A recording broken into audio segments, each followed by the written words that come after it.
Hello नमस्कार दोस्तों। उम्मीद है आप सभी लोग अच्छे होंगे। आप सभी लोगों का हमारे YouTube channel PTF IAS academy में स्वागत है। तो जैसा कि हम लोग बीपीएससी टीचर के लिए 3.0 के लिए जो री एग्ज़ाम होने जा रही है, उसके लिए हम लोग इंडियन नेशनल मूवमेंट कर रहे थे, जिसमें हम लोग 1905 का बंगाल विभाजन भी देखा। अभी जो हम लोग पढ़ाई करेंगे वो हो जाता है 1906 में मुस्लिम लीग का जो गठन, उसके बारे में हम लोग पढ़ेंगे। और हम लोग वही पढ़ेंगे जहाँ से प्रश्न पूछा जाता है। हम लोग अपने स्कोर बढ़ाने के बारे में ही बात करेंगे, है ना। जहाँ से प्रश्न पूछे जाते हैं हम लोग वहाँ पे बात करेंगे। तो सबसे पहले हम लोग कुछ चीज़ों को जानेंगे। आखिर क्या वजह रहा कि कांग्रेस का तो स्थापना 1885 में होता है, एक बहुत बड़ी संगठन बन जाती है, एक बहुत बड़ा पार्टी का निर्माण होता है, अखिल भारतीय कांग्रेस का गठन होता है। क्या ज़रूरत था कि कांग्रेस के बाद कोई ऐसा संगठन बनाने की जो कांग्रेस के बाद सबसे बड़ी संगठन का स्थान रखता है, मुस्लिम लीग। क्या वजह रहा, क्या कारण रहा कि उन्होंने इस संगठन को यानी कि मुस्लिम लीग के गठन के लिए उन लोगों को समझिए कि आगे आना पड़ा। तो कुछ चीज़ें हम लोग समझेंगे तभी जाकर के बात समझ में आएगी। देखिए, कांग्रेस की स्थापना के बाद उसमें शामिल होने वाले जो उदारवादी लोग थे, कुछ गर्मपंथी जो लोग थे, इन लोगों के कारण ही मुस्लिम लीग का गठन हुआ। इन लोगों ने जिस तरह से सांप्रदायिकता को बढ़ाया, कह सकते हैं, जैसे आप देख सकते हैं कांग्रेस में शामिल होने वाले जो लोग हैं, सबसे पहले वो लोग हैं जो मध्यम मतलब वर्ग से आते हैं और भारतीय जनमानस में कोई राष्ट्रीय चेतना का विकास नहीं हुआ रहता है। तो राष्ट्रीय चेतना के विकास के लिए बहुत सारा काम किया जाता है, क्योंकि अंग्रेज़ों को ये बात पता होती है कि भारत के जनमानस में, भारत के लोगों में राष्ट्रीयता नाम का कोई चीज़ ही नहीं है। और जब तक राष्ट्रीयता का बोध नहीं हो जाता, तब तक अंग्रेज़ी हुकूमत जितना चाहे उतने वर्षों तक भारत में अपना राजपाट कर सकती है। राष्ट्रीय नेताओं में जो नरमपंथी और कुछ गर्मपंथी जो लोग थे, उनका मानना था कि हमारे भारत के लोगों में राष्ट्रीय चेतना का विकास होना ज़रूरी है। उसके लिए तिलक का भी काम देखते हैं। तिलक वो काम करते हैं, हिंदुत्व को बढ़ावा देते हैं। बहुत ऐसे महासभा के, हिंदू महासभा के लोग हैं जो आगे आकर के काम करने लगते हैं। इससे एक तरह देखा जाए तो मुस्लिम जो आबादी है, मुस्लिम समाज के जो लोग हैं, उनके अंदर एक डर पैदा हो जाता है, एक डर पैदा होता है। और कांग्रेस में इनकी जो भागीदारी होनी चाहिए, जो मान और सम्मान मिलनी चाहिए, वो मान सम्मान इनको प्राप्त नहीं हो पाता। और कांग्रेस में आप देखते हैं, जैसे तिलक को ही आप देख लीजिए, तिलक को लगता है कि जब तक हम धर्म का मार्ग नहीं अपनाते, भारत के लोगों में राष्ट्रीय चेतना का विकास नहीं होता। यही वजह है कि उन्होंने गणपति महोत्सव मनाई, शिवाजी उत्सव मनाई, ताकि लोगों के अंदर राष्ट्रीय चेतना का विकास हो सके। और राष्ट्रीय चेतना का विकास ना हो, इसके लिए हमेशा अंग्रेजी जो सरकार है कोई ना कोई काम करते रही है। दूसरी बार अगर हम लोग देखेंगे तो जब भारत में ईस्ट इंडिया कंपनी जब भारत आती है, तब उन्होंने देखा कि भारत में एक साम्राज्य स्थापित है मुग़लों का। कहा जा सकता है कि मुग़लों के हाथ से इस सत्ता को छीन करके अंग्रेजी सरकार ने अपने हाथों में लाई थी। और उसके बाद जितने भी मुस्लिम समाज के जो लोग हैं, उनके प्रति अंग्रेजी हुकूमत का दमनात्मक जो नीतियां हैं, वो सबसे ज़्यादा काम कर रही होती है। लेकिन इस समय अगर देखा जाए तो राष्ट्रीय चेतना का विकास एक तरफ में हो रहा है, जो कभी भी अंग्रेजी सरकार इसके मतलब पक्ष में नहीं थी। और दूसरी तरफ अंग्रेजी सरकार को अब लग जाता है कि जो दमनकारी जो नीतियां हमने मुसलमानों के प्रति रखा है, अब वो नीतियां बदल देनी चाहिए। और यही वजह होता है कि उस समय मिंटो जो द्वितीय हैं, मिंटो द्वितीय जो वायसराय हैं, है ना, 1906 में, आगे बढ़ते हम लोग। 1906 में मुस्लिम लीग का गठन होता है। तो 1906 में आप देखिएगा यहाँ पे जो वायसराय हैं, इस समय जो वायसराय हैं, वायसराय इनका नाम मिंटो द्वितीय रहता है ना, मिंटो द्वितीय रहता है। और आगा खां जिनके जीवन में बहुत सारे अंग्रेजी जो लोग हैं उनके मित्र होते हैं, तो वायसराय से ये शिमला में मिलते हैं, शिमला में। और शिमला में मिलने के बाद अंग्रेजी सरकार जो है इसका फ़ायदा उठाती है और हिंदू और मुसलमानों के बीच में एक गहरी खाई जो है पाट देती है। और इसी समय मुसलमानों के द्वारा मुस्लिम लीग का गठन होता है, जिसका स्थापना ढाका में किया गया है ना, जिसका स्थापना जो है ढाका में किया जाता है। अभी देखिएगा तो यह बांग्लादेश का राजधानी है। और इसके संस्थापक जो लोग हैं, देख लीजिए, बहुत इम्पोर्टेंट है, यहीं से सवाल पूछे जाते हैं। इसके संस्थापक सलीम उल्लाह खां और आगा खां हो जाते हैं। इसके जो संस्थापक हैं सलीम उल्लाह खां हो जाएंगे, सलीम उल्लाह खां, और हो जाते हैं आपके आगा खां हो जाएंगे, है ना, आगा खां हो जाते हैं। इस मुस्लिम लीग का, है ना, इस मुस्लिम लीग का जो मुख्यालय बनाया गया, मुख्यालय लखनऊ में बनाई गई। पूछा जाता है, बहुत इम्पोर्टेंट है ये सब। इसका मुख्यालय लखनऊ में बनाया जाता है ना, इसका मुख्यालय जो है लखनऊ में बनाई जाती है। उसके बाद देखिएगा इसी समय 1906 में अगर हम लोग बात करें यहाँ पे 1906 में, तो बंगाल विभाजन को रद्द करने के लिए जो कमेटी बनाई गई थी, पूछा जाता है, बहुत इम्पोर्टेंट है आपसे। 1906 में आगे बढ़ते हैं हम लोग। 1906 में बंगाल विभाजन के लिए एक कमेटी जो है बनाई जाती है, यानी कि बंगाल विभाजन, है ना, बंगाल विभाजन रद्द करने के लिए एक कमेटी बनाई जाती है जिसका नाम है अरुणडेल कमेटी, है ना, जिसका नाम है अरुणडेल कमेटी।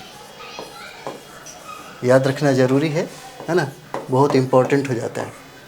1906 में मुस्लिम लीग का गठन होता है, इसकी स्थापना होती है। और इसी समय बंगाल विभाजन का जो 1905 में हुआ था, यानी कि उसको रद्द करने के लिए एक कमेटी का निर्माण होता है जिसका नाम है अरुणडेल कमेटी। और बाद में बंगाल विभाजन रद्द 1911 में कर दिया जाता है। 1906 में एक और घटना घटती है। 1906 में कांग्रेस का अधिवेशन होता है। यहाँ से भी प्रश्न पूछे जाते हैं। 1906 में कलकत्ता में कांग्रेस का अधिवेशन होता है, जिसके अध्यक्ष दादा भाई नौरोजी होते हैं, है ना, जिसके अध्यक्षता दादा भाई नौरोजी के द्वारा होता है, नौरोजी के द्वारा। और पहली बार, है ना, पहली बार इसी कलकत्ता यानी कि कांग्रेस के मंच से पहली बार स्वराज का मांग किया गया, पहली बार स्वराज का मांग किया गया। और स्वराज का अर्थ होता है स्वशासन, स्वराज का अर्थ होता है स्वशासन, ठीक है। ये प्रश्न बहुत बार पूछता है। जब 1906 की बारी आई तभी लगा कि यहाँ से जितने भी पॉइंट बनते हैं उसको बताना चाहिए। तो 1906 में बंगाल विभाजन को रद्द करने के लिए कमेटी का निर्माण हुआ जिसका नाम है अरुणडेल कमेटी। 1906 में ही कलकत्ता का अधिवेशन होता है जिसकी अध्यक्षता दादा भाई नौरोजी करते हैं। और ये प्रश्न जो है बहुत बार पूछा जाता है। यही कांग्रेस के मंच से पहली बार स्वराज की मांग रखी जाती है। और स्वराज का अगर अर्थ देखा जाए तो स्वशासन होता है। देखिए स्वराज की रचना जो है, ये भी देख लीजिए, स्वराज की रचना जो सबसे पहला किया, है ना, स्वराज की जो रचना हुआ, स्वराज की रचना, है ना, स्वराज की रचना स्वराज की जो रचना है यह होता है दयानंद सरस्वती के द्वारा, है ना, यह होता है दयानंद, ठीक है, दयानंद सरस्वती के द्वारा स्वराज्य की जो रचना है यह पहली बार किया जाता है। और इस स्वराज्य को जो परिभाषित किया गया, स्वराज्य को बेहतर तरीके से परिभाषित करने वाला व्यक्ति है बाल गंगाधर तिलक, है ना। इस स्वराज्य को जो परिभाषित किया गया, है ना, परिभाषित किया गया, वो परिभाषित जो किया जाता है वह तिलक के द्वारा किया जाता है, बाल गंगाधर तिलक के द्वारा किया जाता है। ठीक है। जब मुस्लिम लीग का गठन हो जाता है तो पहला अधिवेशन आप देखिएगा, प्रथम अधिवेशन जब होता है इसका मुस्लिम लीग का, तो उसमें मुस्लिम लीग का जो भी कार्यक्रम होता है कोई स्पष्ट नहीं होता। पहला में उसका जो कार्यक्रम है, यहाँ पे कार्यक्रम जो है कोई स्पष्ट नहीं होता है। लेकिन हम लोग देखेंगे जब दूसरा अधिवेशन होता है, जब दूसरा अधिवेशन 1907 में होता है ना, और 1907 में कांग्रेस, आप देखिएगा दूसरा अधिवेशन जब मुस्लिम लीग का होता है और वो भी 1907 में होता है कराची में, है ना, कराची में अधिवेशन होता है मुस्लिम लीग का दूसरा, यहीं पे। और यहीं पे पहली बार कार्यक्रम जो है स्पष्ट सामने नज़र आती है। सबसे पहली बार इसी कराची अधिवेशन में संविधान बनाया गया, उनके द्वारा संविधान बनाया गया। ठीक है, संविधान बनाया गया, जिसके इस कराची अध्यक्ष जो अधिवेशन है, जिसके अध्यक्ष आगा खां को बनाया गया। इम्पोर्टेंट है आपके लिए, आगा खां को। और यही आगा खां जो है, आगा खां जो है खोजा संप्रदाय के प्रधान माने जाते हैं। खोजा, है ना, क्या हो जाएगा, खोजा संप्रदाय के, इम्पोर्टेंट है ये वाला, खोजा संप्रदाय के प्रधान जो है ना, खोजा संप्रदाय के ये प्रधान होते हैं आगा खां। और कराची अधिवेशन जो मुस्लिम लीग का जो दूसरा अधिवेशन था, है ना, जो 1907 में हो रहा था यहाँ पे 1907 में, और ये कराची अधिवेशन है मुस्लिम लीग का, और जिसकी अध्यक्षता आगा खां के द्वारा किया जाता है। और इसमें कार्यक्रम बिल्कुल स्पष्ट है कि यहाँ पे संविधान बना लिया जाता है ना। और आगा खां खोजा संप्रदाय के प्रधान हैं। यह भी सवाल कभी कभी पूछा जा सकता है आपसे। ठीक है। और यहाँ पे देखिए कि यहाँ पे तो उद्देश्य जो है एकदम स्पष्ट है, एकदम उद्देश्य क्या है, स्पष्ट हो जाता है। देखिए 1908 में, है ना, 1908 में मुस्लिम लीग का जो अध्यक्ष बने, है ना, वो बिहार के रहते हैं, इसलिए इम्पोर्टेंट है। इस समय 1908 में जो अध्यक्ष बने उनका नाम है सर अली इमाम। सर अली इमाम नाम रहता है इनका, सर अली इमाम नाम रहता है, और ये बिहार के निवासी हैं, इसलिए इम्पोर्टेंट है। 1908 में होता है आपका मुस्लिम लीग का अधिवेशन, जिसकी अध्यक्षता सर अली इमाम करते हैं, और ये बिहार के रहने वाले, इसलिए इम्पोर्टेंट है। 1906 से लेकर के 1913 में एक चीज़ देखा जा सकता है यहाँ पे, देखिएगा 1906 से लेकर के 1913 तक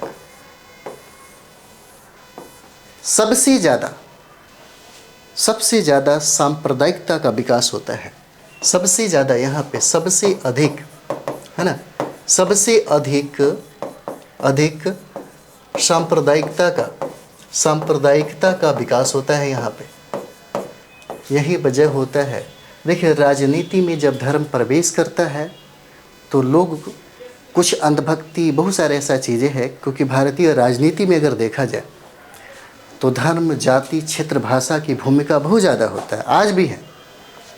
इसलिए आज है क्योंकि भारत के जो लोग हैं ज़्यादातर पढ़े लिखे नहीं हैं, एजुकेशन की कमी है यहाँ पे। और सबसे बड़ी बात है कि जो धर्म है, तो धर्म एक लोगों को क्या करता है, ये भावनात्मक रूप से, मतलब समझिए कि भावना को भड़काता है, और इस कमी को राजनीतिक पार्टियां बहुत बेहतर तरीके से समझती है ना, बहुत बेहतर तरीके से समझती है, और इसका फ़ायदा सीधे सीधे राजनीतिक पार्टियों को मिलता है। और ये भी किया गया 1906 से 1913 के बीच में कांग्रेस में, जैसे आप देखते होंगे हिंदू महासभा हो जाता है, कांग्रेस में बहुत ऐसे राष्ट्रीय नेता हैं जिनके वजह से मुसलमानों को डर और भय लगने लगता है। इसलिए उन्होंने सांप्रदायिकता का सहारा लिया ताकि उनको ज़्यादा से ज़्यादा मजबूती फील हो सके। और इस समय आप शुरू में प्रारंभ में ही देखेंगे कि प्रारंभ से हमेशा मुसलमान जो है अंग्रेज़ी हुकूमत का विरोध किया, लेकिन यहाँ पे आते आते उसको लगता है कि अगर अंग्रेज़ी सरकार हमें सपोर्ट करती है तब जाकर के हमारा हित जो है भारत में इन लोगों के सामने सुरक्षित रहेगा। और इसी का फ़ायदा अंग्रेज़ी सरकार भी उठा लेती है ना।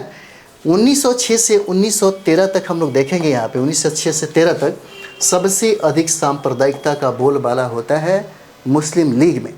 लेकिन 1913 के बाद आप देखिए कुछ ऐसी घटना घटती है, 1913 के बाद कुछ ऐसी घटना घटती है जिसके वजह से इस मुस्लिम लीग के लोगों में उनकी नीतियों में परिवर्तन हो जाता है। उनकी नीतियों में क्या होता है, परिवर्तन हो जाता है। और परिवर्तन के साथ साथ इनको लग जाता है कि जो अंग्रेज़ी सरकार है हमारे फ़ायदे के लिए नहीं बल्कि हमको उसने उपयोग किया। इस समय जब लगता है, जब इनका मोह भंग अंग्रेज़ी सरकार से होने लगती है, तब इनका धीरे धीरे कहत की निकटता जो है कांग्रेस के साथ बढ़ जाता है। और कांग्रेस के साथ आप देखते हैं 1916 में जाते जाते ये दोनों लोग क्या होते हैं, आपस में मिल जाते हैं।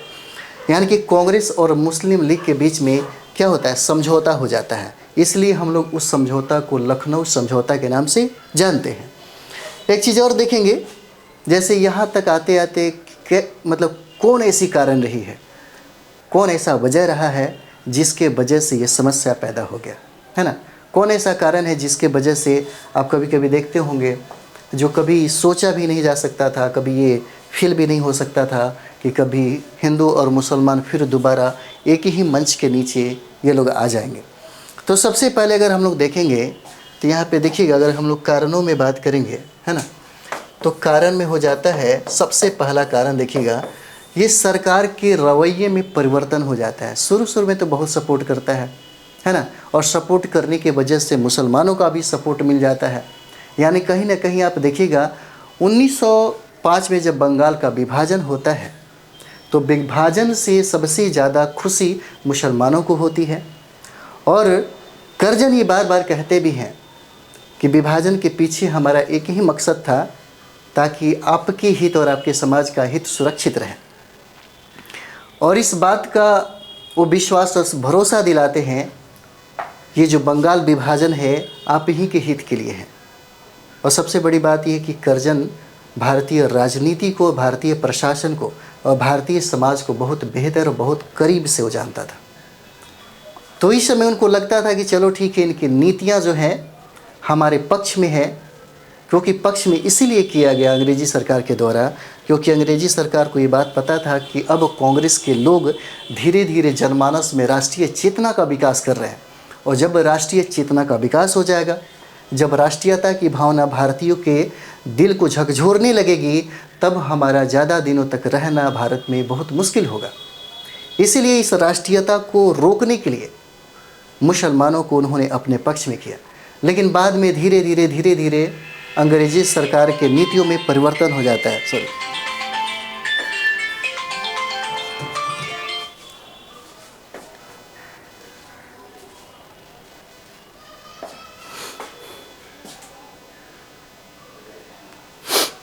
अंग्रेजी सरकार के नीतियों में परिवर्तन हो जाता है।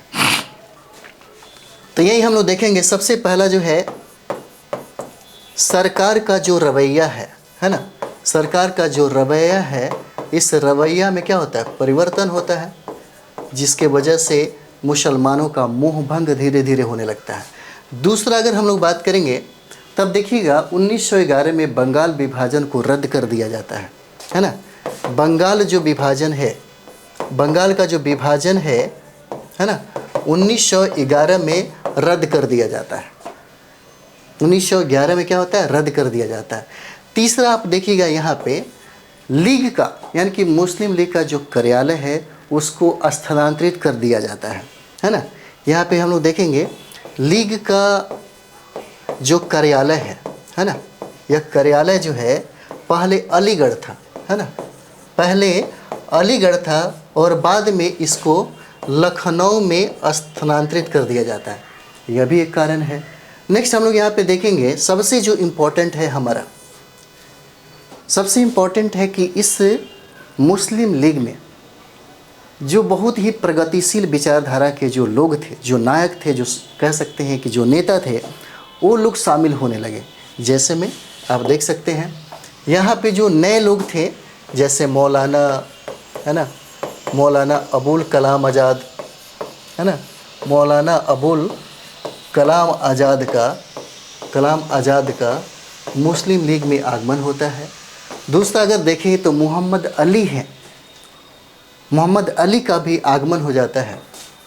मोहम्मद अली का कांग्रेस में आगमन होता है।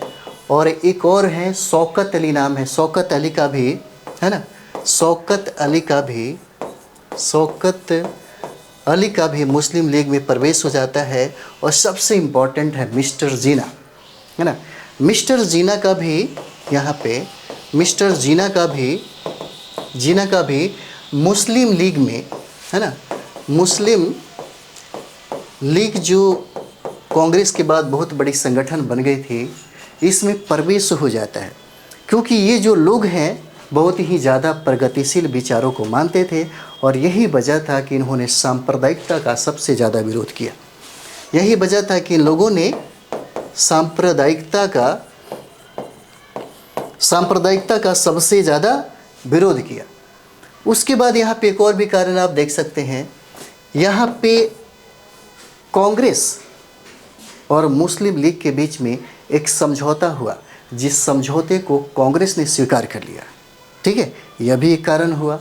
उसके बाद एक और बहुत बड़ा कारण हो जाता है, वो हो जाता है आपका अंतर्राष्ट्रीय घटना में हम लोग देखेंगे, है ना, अंतर्राष्ट्रीय जो घटना है उसमें हम लोग देखेंगे। जैसे आप देखिएगा 1914 से लेकर के 18 तक प्रथम विश्व युद्ध चला और इसी समय खलीफा की जो शक्ति थी, है ना, खलीफा की जो शक्ति थी या जो मान सम्मान था, उसको ब्रिटेन के द्वारा समाप्त कर दिया जाता है ना, यह समाप्त कर दिया जाता है, जिसके वजह से पूरी मुस्लिम बिरादरी में एक असंतोष पैदा हो जाती है ना।